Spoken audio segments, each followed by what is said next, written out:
Assalamualaikum warahmatullahi wabarakatuh. Salam sejahtera untuk kita semua. Om Swastiastu, Namo Buddhaya, salam kebajikan.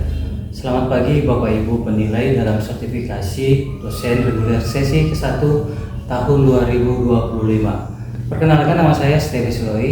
Saya merupakan salah satu dosen pada program studi Teknik Perminyakan Fakultas Teknik Universitas Patimura Ambon.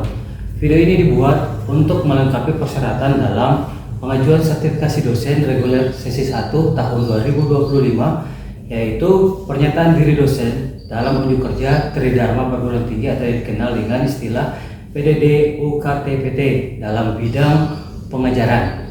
Pada kesempatan ini, mata kuliah yang saya ambil sebagai contoh dalam video pembelajaran adalah Fisika Dasar 2 yang merupakan mata kuliah wajib pada program studi Teknik Perminyakan.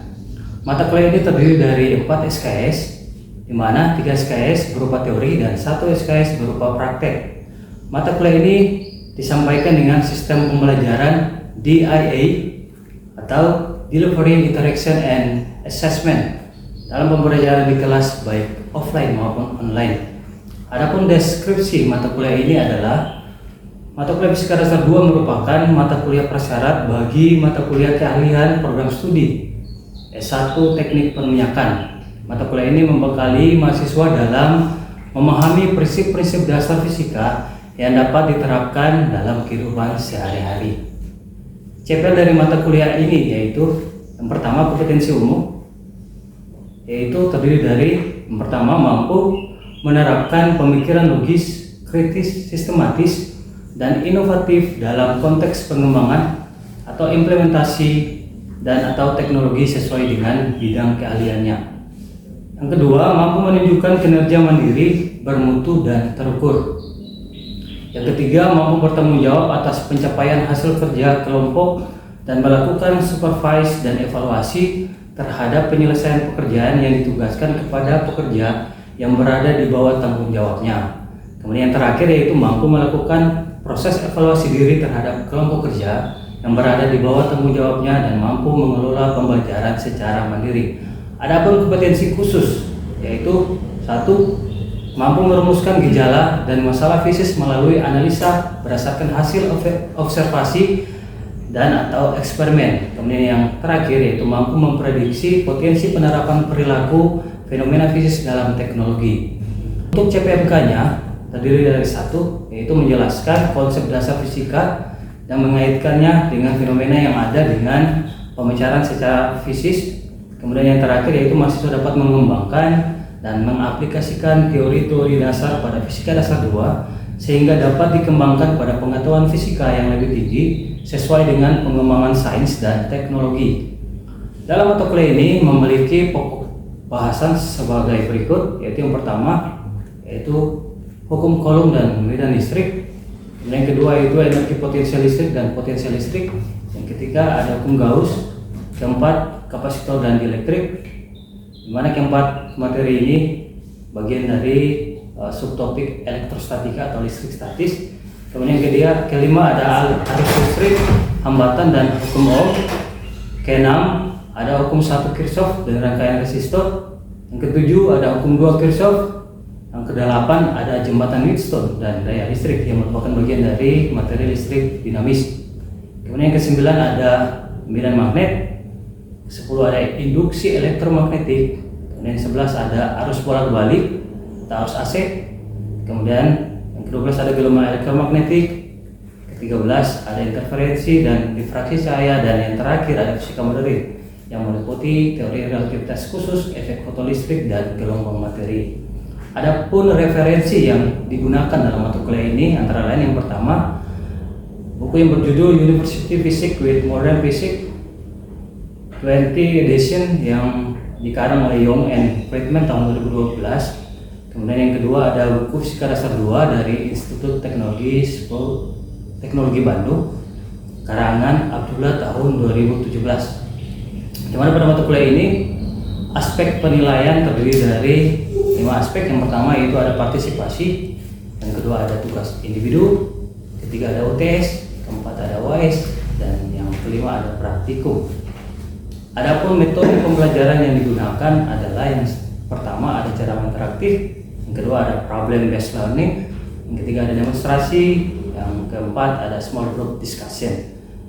Oke, berikut adalah video pembelajaran yang akan dilakukan secara luring di kelas. Silakan menyaksikan. Baik, selamat pagi semuanya. Apa kabar hari ini? Baik.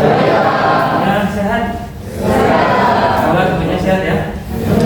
Oke, sebelum kita memulai perkuliahan kita di hari ini, mengawalinya kita banyak berdoa dulu ya, agar proses perkuliahan kita bisa berjalan dengan baik. Semua siap?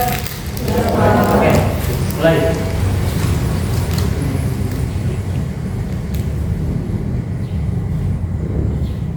Sudah selesai. Ya, ke kelas kita absen dulu ya. Berapa yang tidak hadir? Semuanya hadir, Pak. Oh, semuanya ada ya. Berarti semuanya masih pada semangat ya kuliahnya ya. Oke. Ya. Dari pada pertemuan minggu lalu kita sudah belajar mengenai listrik statis ya. Atau bahasa keren namanya bilangnya static electricity. Gitu ya. Nah, listrik statis ini berbicara mengenai arus listrik atau listrik yang dihasilkan dari adanya interaksi muatan yang diam ya. Ya, ada terjadi interaksi muatan diam sehingga timbulnya arus. Gimana? Di sini kita akan belajar ini advance dari listrik statis, yaitu kita akan belajar mengenai dynamic electricity atau listrik dinamis. Jadi listrik dinamis ini merupakan bagaimana interaksi muatan. Jadi bedanya di sini adalah interaksi muatannya bukan muatan yang diam seperti listrik statis, tapi ini muatannya bergerak secara kontinu, secara terus-menerus. Nah, ada 3 besaran penting yang berperan di dalam listrik dinamis ini sendiri. Yaitu yang pertama current atau arus, kemudian ada voltage atau tegangan listrik, dan yang terakhir adalah resisten atau resistansi lambatan. Oke.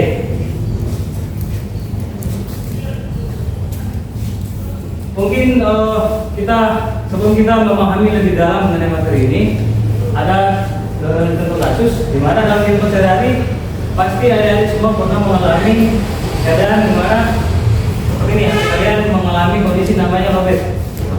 Ada kekurangan air, pernah ya? Kalian mati. Apa yang kalian lakukan? Pasti kalian akan mencari cas, kemudian akan mengisi daya, akan mencolokkan itu di dalam ruang soket sehingga dayanya terpenuhi. Gitu. Oke, tapi pernahkah kalian berpikir, bertanya-tanya, bagaimana sih cara kerja sehingga baterai itu bisa penuh? Apakah ada yang pernah berpikir hal demikian? Ada yang pernah? Mungkin yang pernah? Angkat tangan. Banyak ya yang pernah berpikir. Terus gimana jawabannya? Kalian pernah mencari tahu, googling mungkin di ChatGPT atau apa begitu? Belum pernah ya? Hanya berpikir saja ya? Ya, setidaknya kalian berpikirlah, ya kan? Dan tidak berpikir bukan. Oke. Jadi untuk menjelaskan kenapa sehingga HP kalian itu bisa terisi, kita kasih jawab. Dimana kalau kalian lihat dalam kabel charger kalian itu, kalian bisa itu kan terselubungi dengan bahan isolator ya, ya karet gitu ya dari luar. Dimana di dalam itu terbuat dari bahan logam sama tembaga. Dimana kalau gitu, dimana tembaga itu kita tahu bahwa dia tersusun dari banyak sekali elektron bebas, ya kan ya? Banyak sekali elektron bebas. Kalau kita belajar listrik statis kemarin, di mana arus listrik itu kan terjadi akibat ada muatan yang bergerak, ya kan ya? Nah, di mana kabel ini ada elektron bebas di dalamnya. Tapi yang terjadi ketika kita cas sampai kita colok di sumber tegangan, dia tidak terpenuhi karena kenapa? Elektronnya tidak bergerak. Ada elektron, tapi elektronnya tidak bergerak, sehingga HP kalian tidak bisa terisi. Bagaimana caranya membuat elektron ini dapat bergerak? Maka kita butuh sumber tegangan. Gitu ya. Sumber tegangan ini bertujuan untuk memberikan energi untuk mendorong elektron ini dia dapat bergerak. Ketika elektron ini dia bergerak, dia akan menghasilkan arus listrik juga baterai kalian bisa dapat lagi. Sampai sini paham? Oke, kita lanjut ya. Oke, berbicara mengenai arus listrik, itu dalam fisika biasa dilambangkan dengan variabel I ya. Arus listrik biasa dilambangkan dengan variabel I, di mana satuannya adalah ampere ya. Satuan ampere. Ini ya. Ampere biasa dilambangkan dengan A ya. Di mana untuk mengukur kuat arus listrik biasanya kita menggunakan alat ukur yang namanya apa? Ammeter atau ammeter. Itu mungkin kalian pernah jumpai di rumah kalian. Mungkin ada keluarga atau orang tua kalian yang pernah menggunakannya ya, untuk arus. Ya. Kemudian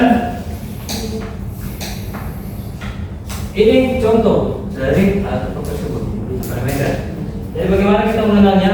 Kita lihat ada lambang A, ya, ada A di situ.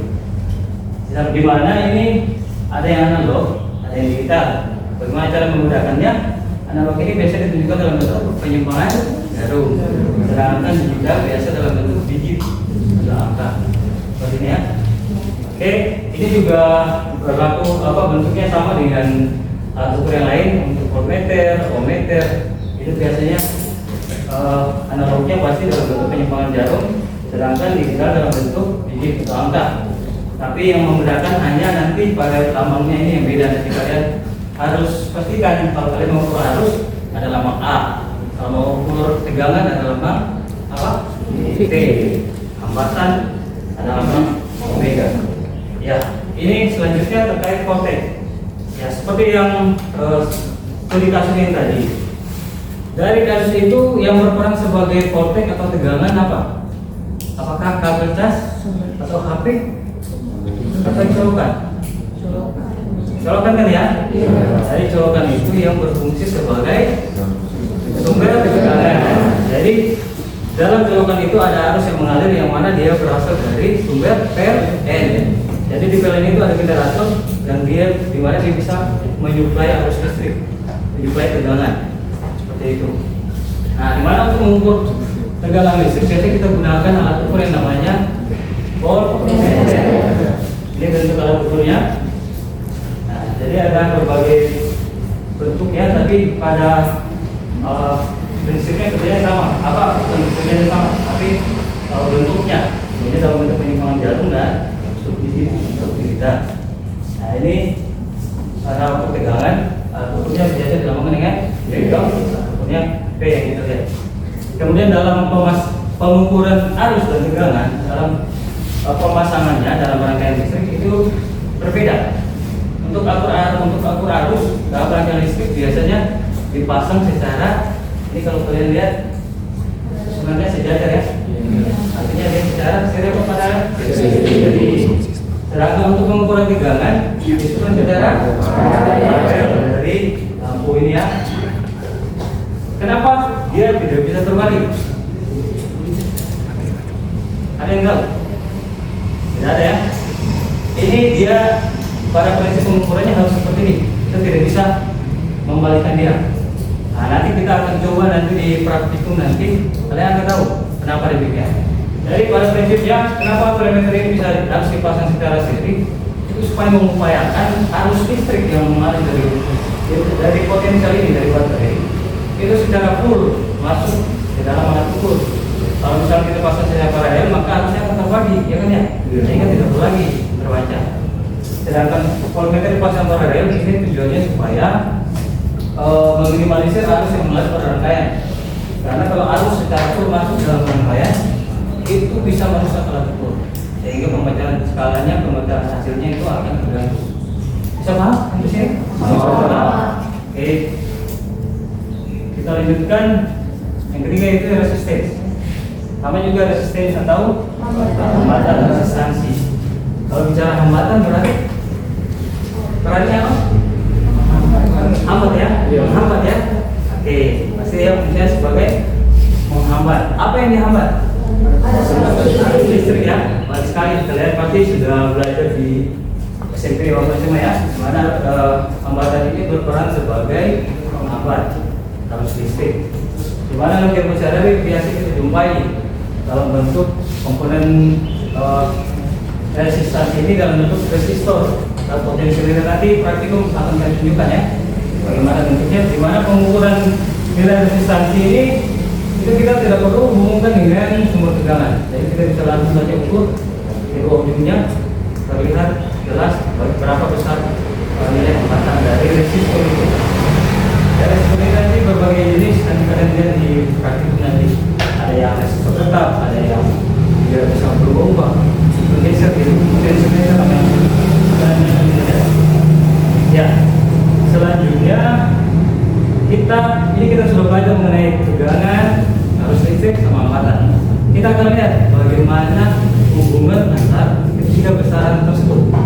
Untuk melihat hubungan ini secara lebih jelas, lebih real, jadi tidak bersifat asal, saya tunjukkan video ini biar kalian bisa memahaminya. Oke, kalian lihat ini kondisi di mana kita hubungkan lampu dengan satu baterai. Kalian lihat ya, kalian perhatikan nyala lampunya.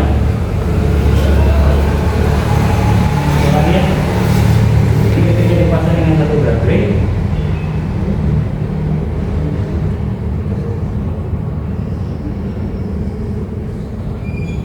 nah satu baterai lampunya nyala. Ini kurang kelihatan ya, mungkin ini bisa dimatikan dulu lampunya kan ya. Bisa kelihatan? Bisa ya? Bisa. Jadi tadi lingkaran cahayanya sekitar ini ya. Sekarang kita lihat bagaimana dengan dua baterai.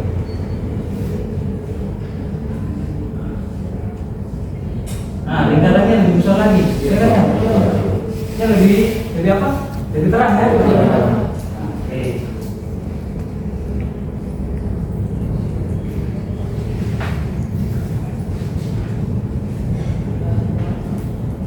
Mungkin jaringan ya. Berarti kalau kita lihat dari kondisi ini, kalau kita hubungkan dengan 3 baterai, apa yang terjadi? Nah, dari demonstrasi ini, apa yang bisa kalian simpulkan? Apa yang bisa simpulkan? Oke, siapa? Kenapa namanya? Izin memperkenalkan diri, nama saya Olivia. Berdasarkan video yang ditayangkan dapat disimpulkan bahwa jika sumber tegangannya atau voltnya itu lebih besar, maka cahaya yang ditimbulkan itu akan lebih terang.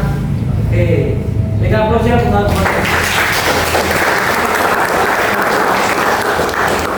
semakin terang cahaya itu mengindikasikan apanya yang besar? Arus kan ya? Sehingga kita bisa definisi di sini bahwa jika K besar, maka dia sebanding dengan I.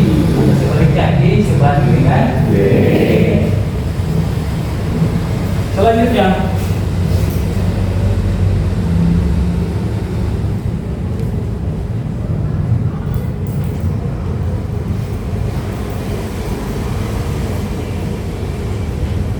kita lihat untuk resistornya seperti apa.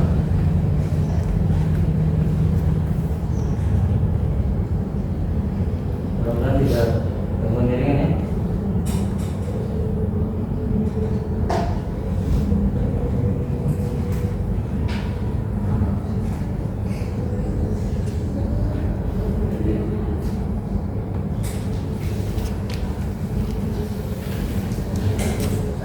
Maaf, ini jaringannya gangguan ya. Mungkin nanti akan saya share videonya biar kalian bisa lihat. Jadi tentunya ini video berikutnya itu adalah bagaimana pengaruh resistor dengan hambatan yang berbeda-beda terhadap arus. Tentunya kalau kita lihat definisi tadi, maka semakin besar nilai resistor, maka arusnya semakin besar atau kecil? Kecil ya. Jadi namanya resistor bersifat sebagai hambatan. Berarti kalau arus besar, hambatannya besar, berarti arusnya semakin kecil. Berarti ini dia berbanding terbalik dengan R. Jadi kita bisa definisikan satu pertemuan di mana I itu sama dengan C dan R. Hubungan antara arus, tegangan, dan hambatan ini diatur dalam sebuah hukum, namanya hukum Ohm. Mana hukum ini berbicara mengenai arus, dia sebanding dengan V, tegangan, berbanding terbalik dengan S. Barang ini merupakan kuota arus. Di kuota arus satuannya ampere. V adalah tegangan, satuannya volt. V, R adalah kecepatan, satuannya ohm. Baik, ini salah satu soal di mana di sini diketahui disuruh hitunglah tegangan atau beda potensial melalui sebuah resistor dengan resistansinya 40 ohm dengan arus 0,6 ampere yang mengalir melalui pengantar tersebut. Maka tahap pertama yang kita lakukan adalah kita menentukan besaran apa yang diketahui dan besaran apa yang tidak diketahui, yang hilang, yang missing ya. Yang diketahui di sini ada arus berapa nilainya? 0,6 ampere. Ada resisten nilainya 40 ohm. Yang tidak diketahui di sini adalah tegangan. Sehingga tegangan nilai yang akan kita hitung. Oke, langkah kedua kita masukkan persamaan dasar dari hukum Ohm, di mana I sama dengan R. Maka untuk mencari V, I dikali R. Maka kalau I dikali R, berapa nilainya? 0,6 dikali dengan 40, nilainya 24 volt. Udah sekali ya? Oke. Ini mungkin kalian coba kerjakan. Siapa yang bisa kerja? Siapa yang bisa kerja? Oke, silakan Mas, wajib ke depan.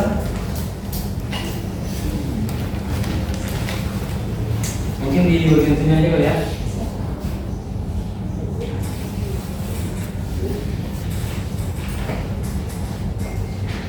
Saya harap semuanya pada aktif ya, karena ada penilaian afektif. Jadi dari bagaimana kalian bisa bekerja di depan menjawab pertanyaan saya, serta saya nilai juga sebagai nilai partisipasi ya. Jadi kalian harus berpeluang untuk bisa ini bertanya atau menjawab pertanyaan yang saya berikan.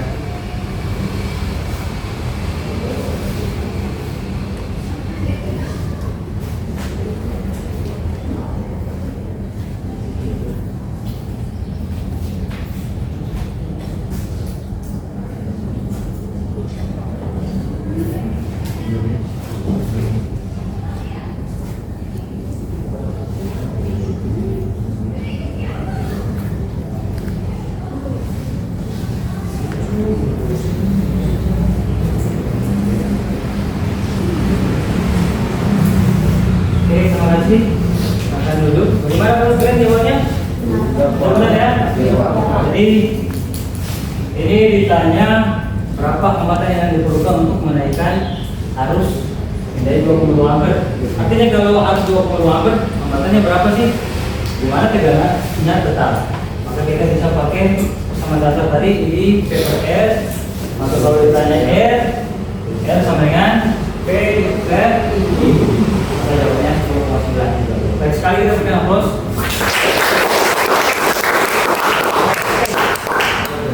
Mungkin sekian ya materi kita dari ini. Tapi sebelum kita menutupi ada mungkin perlu kesimpulan yang kalian berikan dari proses pembelajaran supaya kalian tahu sejauh mana kalian memahami materi yang diberikan. Mungkin siapa yang bisa memberikan kesimpulan dari materi?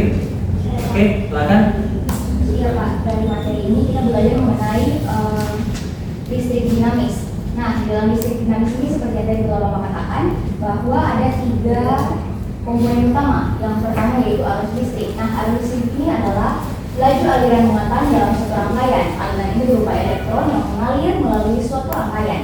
Nah, arus listrik ini diukur dalam satuan ampere dengan menggunakan amperemeter. Selanjutnya ada volt atau energi yang digunakan untuk menggerakkan muatan listrik tersebut. Tegangan diukur dalam satuan volt menggunakan voltmeter.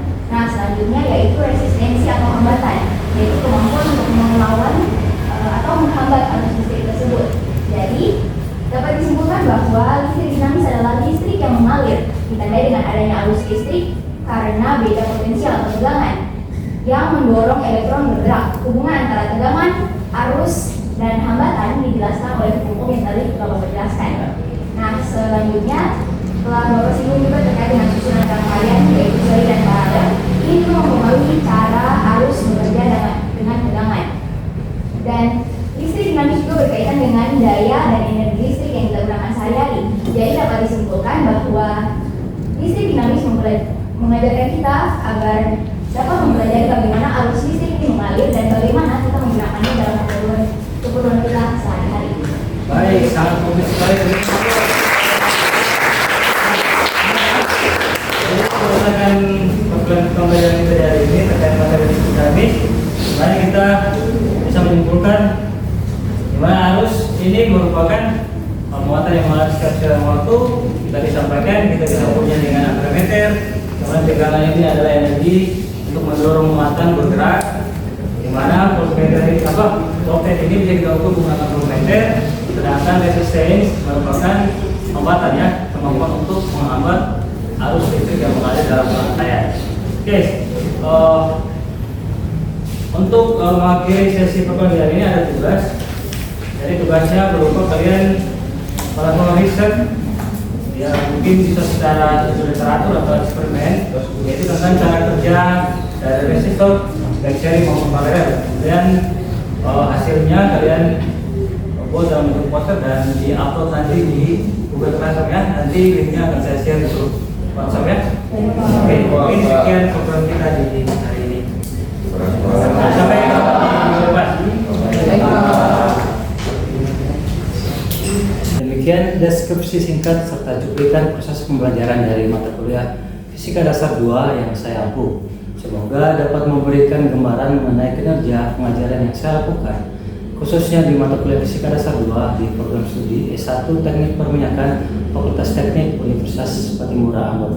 Saya mengucapkan terima kasih kepada seluruh tim penilai dan tim panitia sertifikasi dosen reguler sesi ke-1 tahun 2025, khususnya dari Direktorat Sumber Daya Dirjen Dikti Saintek Kemendikbudristek Indonesia. Tidak lupa juga saya mengucapkan terima kasih kepada Universitas Patimura Ambon, Fakultas Teknik, dan teman-teman sejawat, dosen, serta rekan-rekan mahasiswa sekalian. Demikian yang dapat saya sampaikan. Atas semua kekurangan dari saya mohon maaf yang sebesar-besarnya. Akhir kata saya ucapkan wabillahi taufiq wa hidayah. Wassalamualaikum warahmatullahi wabarakatuh. Salam sejahtera untuk kita semua. Om Santi Santi Om Rahayu.